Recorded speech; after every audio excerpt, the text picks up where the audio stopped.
اللہ کے پیارے نبی صلی اللہ علیہ وسلم کا زمانہ ہے، ابھی مذہب اسلام میں صرف 38 لوگ اسلام قبول کیے تھے.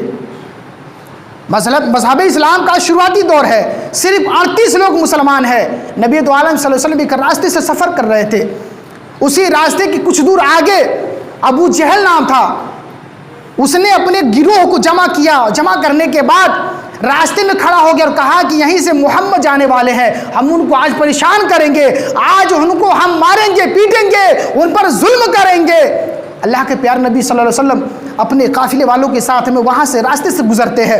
جیسے آپ کی گزر اس راستے سے ہوتی ہے، ابو جہل اپنے تمام ٹیم کے ساتھ میں آگے جاتا ہے اور نبی دو عالم صلی اللہ علیہ وسلم کی گریبان کو پکڑ لیتا ہے، آپ کے کرتے مبارک کو ٹچ کرتا ہے، آپ کو بھلا اور برا بولتا ہے، آپ کو بہت کڑوی باتیں بولتا ہے. نبی دو عالم صلی اللہ علیہ وسلم کی جانثار صحابی کہتے ہیں یا رسول اللہ اگر آپ اجازت دیں تو ہم اس کا مقابلہ کریں. نبی دو عالم صلی اللہ علیہ وسلم کا یہ بات سن کر اس بات کو اپنے مائنڈ میں نوٹ کر لیجئے، اور جن لوگوں نے یہ کہا ہے کہ مذہب اسلام یہ آتنکواد کو بڑھاوا دیتا ہے، ان کو یہ بات کو ضرور سننا چاہیے کہ مذہب اسلام اگر آتنکواد کو اگر بڑھاوا دیتا تو نبی دو عالم صلی اللہ علیہ وسلم اس جگہ پر ابو جہل سے اور اپنے جانثار صحابہ سے یہ نہیں کہتے کہ تو ہمیں مقابلہ نہیں کرنا ہے، بلکہ ہمیں تو میٹھے اور مذہب اسلام کو بالکل اچھے طریقے سے پھیلانا ہے، پیغام محبت دینا ہے، مقابلہ نہیں کرنا ہے. اور وہاں پر آپ نے درس دے کر بتا دیا کہ مذہب اسلام کبھی آتنکواد کو بڑھاوا نہیں دیتا ہے، بلکہ مذہب اسلام کبھی بھی بڑھاوا دیتا ہے تو اخلاق و محبت کا بڑھاوا دیتا ہے. آپ کی جانثار نے کہا کہ ہم اسے مقابلہ کریں گے، سرکار دو علیہ وسلم نے منع فرما دیا اور کہا ہم مقابلہ کرنے یہاں نہیں آئے ہیں، ہمیں صبر کرنا چاہیے، ہم اللہ کی مدد کا انتظار کریں گے. اس ابو جہل نے بدتمیزی کی حد کر دی اور نبی دو عالم صلی اللہ علیہ وسلم کو چھیڑتا رہا. جب آپ کے جانب سے کوئی جواب نہیں ہوا تو اس نے اپنے ہاتھ میں ایک پتھر اٹھایا اور پتھر سے نبی دو عالم صلی اللہ علیہ وسلم کے سر پہ مار دیا. مارنا ہی تھا کہ آپ کے سر مبارک سے خون کا فوارہ جاری ہو جاتا ہے، آپ کے سر مبارک سے خون نکلنا چالو ہوتا ہے.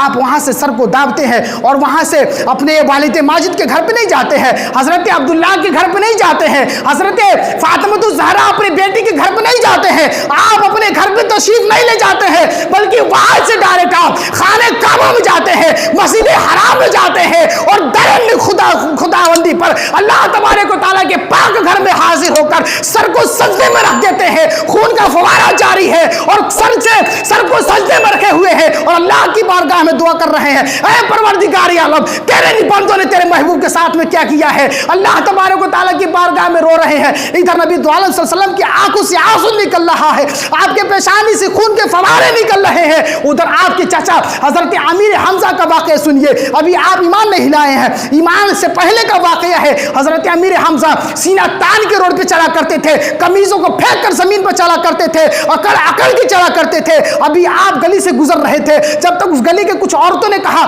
ارے یہ کیسا انسان ہے، ارے وہ کیسا انسان ہو سکتا ہے جس کے بھتیجے کو گاؤں والوں نے پتھر سے مار دیا اور یہ زمین پر اکڑ کے چل رہا ہے.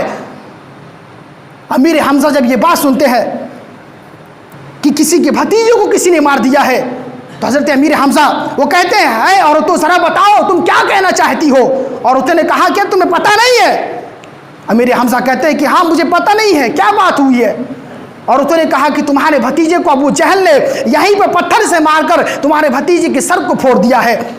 اتنا سننا تھا کہ امیر حمزہ کے جسم میں آگ لگ جاتی ہے، آپ بالکل آگ ببولا ہو جاتے ہیں اور ادھر ہی سے اپنے گھوڑے کو پلٹ لیتے ہیں اور واپس جاتے ہیں اور عورتوں سے پتہ پوچھتے ہیں ذرا بتاؤ کہ ابو جہل گیا کدھر ہے، وہ کدھر رک گیا ہے. تو عورتوں نے کہا تھا کہ اے امیر حمزہ وہ ادھر ہی گیا ہوا ہے تمہارے بھتیجے کا سر پھوڑ کر. حضرت امیر حمزہ ادھر ہی طرف منہ موڑ لیتے ہیں. وہاں جانے کے بعد دیکھتے کیا ہے کہ ابو جہل اپنے تمام گروہ والوں کے ساتھ میں ایک جگہ بیٹھا ہوا ہے. اللہ کے پیارے نبی صلی اللہ علیہ وسلم کے بدلہ لینے کے لیے امیر حمزہ پہنچے ہوئے ہیں اور جانے کے بعد آپ نے ایک ایسا وائر سے مارا، ایک ایسا ضرب دیا کہ اس کا بھی ایک سر یہاں سے پھٹ گیا اور وہاں سے بھی خون کا فوارہ نکلنے لگا.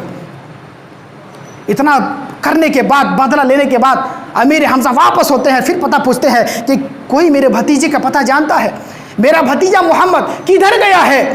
کچھ لوگوں نے کہا کہ وہ مسجد حرام کی طرف گیا ہے، شاید آپ وہاں پہ جا کے دیکھیے، وہاں سے رونے اور بلہکنے کی آواز آ رہی ہے۔ حضرت امیر حمزہ ہیں، ادھر منہ موڑ لیتے ہیں، آنکھوں میں آنسو کا فوارہ چل رہا ہے۔ امیر حمزہ بھی مسلمان نہیں ہوئے ہیں، ایمان نہیں لائے ہیں، نبی کا کلمہ نہیں پڑھے ہیں، لیکن درد اتنا ہے بھتیجے کو مارا گیا ہے۔ حضرت امیر حمزہ خانہ کعبہ کے پاس جاتے ہیں، جانے کے بعد آپ دیکھتے کیا ہے کہ آپ کا بھتیجا وہاں پر سر کو سجدے میں رکھ دیا ہے، اور آپ کے سر مبارک سے خون کے فوارے نکل رہے ہیں، اور سر کو سجدے میں رکھ کر محبوب خدا رو رہے ہیں۔ حضرت امیر حمزہ آگے بڑھنے کے بعد کہتے ہیں بھتیجے سر کو سجدے سے اٹھاؤ۔ اللہ کے پیارے نبی صلی اللہ علیہ وسلم سجدے سے سر نہیں اٹھاتے ہیں۔ دوبارہ کہتے ہیں میرے بھتیجے سر کو سجدے سے اٹھاؤ، آپ نے سر کو سجدے سے نہیں ہٹایا۔ تیسری مرتبہ امیر حمزہ نے اپنے ہاتھ کو پشتان نبی صلی اللہ علیہ وسلم پر رکھا، پیٹھے مبارک پہ رکھا اور کہا اے میرے بھتیجے اٹھ تو ذرا۔ نبی دو عالم صلی اللہ علیہ وسلم اٹھتے ہیں، سر کو سجدے سے اٹھاتے ہیں اور کہا کہ دیکھ میں تیرا بدلہ لے کے آ رہا ہوں، جس ابو جہل نے تیرے سر سے خون نکالا تھا میں اس کا بھی خون نکال کے آ رہا ہوں، ارے میرے بھتیجے میں تیرا بدلہ لے کے آ رہا ہوں، اب تو خوش ہو جا۔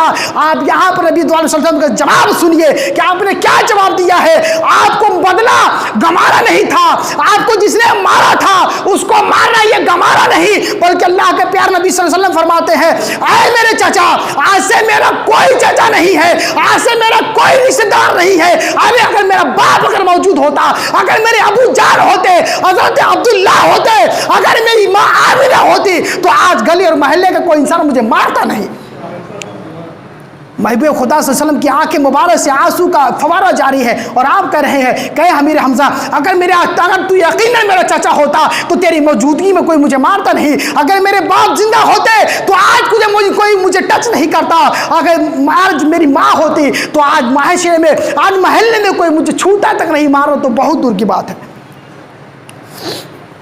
امیر حمزہ جب یہ بات سنے تو آپ کا کلیجہ دہل جاتا ہے اور کہتے ہیں میرے بھتیجے بتا تو کس چیز سے خوش ہوگا؟ میں تیرا بدلہ لے کے آیا ہوں تو اس چیز سے خوش نہیں ہے، تو خوش کس میں ہوگا یہ بتا۔ نبی دو عالم صلی اللہ علیہ وسلم فرماتے ہیں کہ میں بدلہ لینے سے خوش نہیں ہوتا ہوں، ارے میں تو امن و سلامتی کا پیغام لے کے آیا ہوں۔ جہاں میں اپنوں کے لیے رحمت ہوں وہیں پر غیروں کے لیے رحمت ہو، جہاں میں اپنوں کے لیے محبت کا پیغام لے کے آیا ہوں وہیں پر دوسروں کے لیے بھی محبت کا پیغام لے کے آیا ہوں۔ اگر تم چاہتے ہو کہ تمہارا بھتیجا خوش ہو جائے، تمہارے بھتیجے کے زخم پر مرہم لگ جائے، تو تم بدلہ نہیں بلکہ تم جس معبود کی، جس خدا کی میں عبادت کرتا ہوں اسی کی عبادت تم بھی کرو، تم بھی میرا کلمہ پڑھ کے مسلمان ہو جاؤ، میں سمجھ لوں گا میرا بدلہ ادا ہو گیا۔ یہاں پر امن و سلامتی کا پیغام دیا جا رہا ہے۔ حضرت امیر حمزہ کہتے بس اتنی سی بات ہے۔ حضرت امیر حمزہ قدم نبوت میں گر جاتے ہیں، چچا ہے جب ایمان نہیں لائے تھے تو محمد کہہ کے پکارتے تھے، اب جب ایمان لے کے آ گئے تو آپ کے قسمت کا معراج تو دیکھیے، اللہ تعالیٰ نے آپ کے قسمت کو کتنا بلند کیا کہ جب ایمان نہیں لائے تو محمد کہہ کے بات کرتے تھے، بھتیجا کہہ کے بات کرتے تھے، اور جب ایمان لے کے آ گئے تو یا رسول اللہ کہہ رہے ہیں، یا حبیب اللہ کہہ رہے ہیں، یا میرے آقا کہہ رہے ہیں۔ یہی تو ایمان لانے کی بات کی فضیلت ہوا کرتی ہے۔ میرے ملت کے نوجوانوں، حضرت امیر حمزہ ایمان کو قبول کرتے ہیں۔ ایمان لانے کے بعد اللہ کے پیارے نبی صلی اللہ علیہ وسلم چادر خدا کو پکڑ لیتے ہیں، خانہ کعبہ کی جو چادر ہے اس کو پکڑ لیتے ہیں اور اللہ کا شکر ادا کرتے ہیں، اور آپ کی زبان مبارک سے ایک آواز نکلتی ہے اے پروردگار عالم تو نے مذہب اسلام کو ایک شعر تو دے دیا، ایک شعر اور عطا فرما دے، یا تو عمر بن حشام کو دے دے یا تو عمر بن خطاب کو دے دے۔